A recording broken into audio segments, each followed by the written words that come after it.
Hi viewers, কেমন আছেন সবাই? আশা করি ভালো আছেন। আমি যাচ্ছি ইন্ডিয়ায়, চেন্নাই অ্যাপোলো হসপিটালে চিকিৎসার উদ্দেশ্যে। আমার ফিজিক্যালি একটু সমস্যা হচ্ছে, তা আমি ডক্টর চেকআপের জন্য যাচ্ছি। সাথে যাচ্ছেন আমার ভাইয়েরা, সুমন দাদা। তো আপনারা সবাই আমার জন্য এবং আমার ভাইয়েরার জন্য দোয়া করবেন। তো আমরা বিমানপথে যাচ্ছি। তো বিমানপথে বিমান জার্নি হয়তো আমার জন্য নতুন না।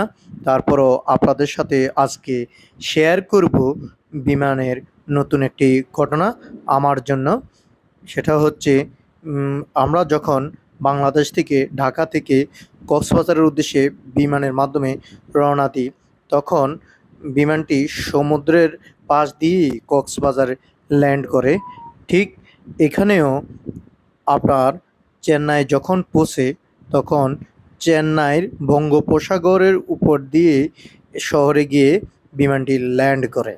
আর ওই মুহূর্তে একটি ঘটনা ঘটে যায় অনাকাঙ্ক্ষিত, যেটা আমি আগে কখনো ফেস করি নাই। তো এজন্য আমার জন্য একটু ভয়েরই ছিল, এবং আমি না, উম, বিমানে অবস্থানরত কয়েকজন যাত্রী খুব ভয় পেয়েছিল, যাদের মধ্যে ৪-৫ জন ব্যক্তি বিমানে বমি করে ফেলছে। তো বিষয়টি হচ্ছে, উম, বিমানটি যখন চেন্নাইয়ের শহরের কাছাকাছি পৌঁছে যায়, তখন বিমানটিকে অত্র এরিয়ার থেকে নামার অ্যাপ্রুভাল দিচ্ছে না। ওই অবস্থায় বিমানটি বিমানবন্দর অতিক্রম করে চলে যায়, এবং বিমানটি তখন ইউটার্ন দিয়ে আবার পুনরায় সমুদ্রের প্রায় কাছে অনেক দূর পর্যন্ত চলে আসতে বাধ্য হয়। আর তখনই বাঁক দেওয়ার সাথে সাথে অনেকেই ভয় পেয়ে গেছে, এবং অনেকেই বমি করে ফেলছে। এবং যখন শহর থেকে আবার ইউটার্ন করে সমুদ্রের কাছাকাছি গিয়ে, কাছে না, ঠিক একটু দূরে গিয়ে আবার ইউটার্ন করে, তখনই আরও অবস্থা ভয়াবহ হয়েছিল।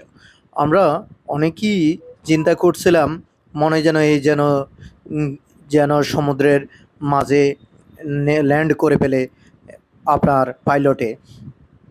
তো যাই হোক, উপরে আল্লাহর দোয়ায়, আপনাদের দোয়ায় বিমানটি ঠিকমতো ল্যান্ড করতে পারছে, এবং আমরা সহি সালামতে ঠিকমতো নামতে পারছি এবং পৌঁছাতে পারছি। তো এটাই হচ্ছে বিমানের আজকের ঘটনা, যেটা আমার জীবনে নতুন একটি অধ্যায়। তো সবাই আমার জন্য দোয়া করবেন, আমি যাতে সুন্দরভাবে ডাক্তার দেখিয়ে চেক আপ করে সুস্থভাবে সহি সালামতে আবার আপনাদের মাঝে দেশে ফিরে আসতে পারি। এটি আমার কাম্য, এবং আপনারা সবাই আমার জন্য দোয়া করবেন, এবং সবাই ভালো থাকবেন। ধন্যবাদ। আসসালামু আলাইকুম।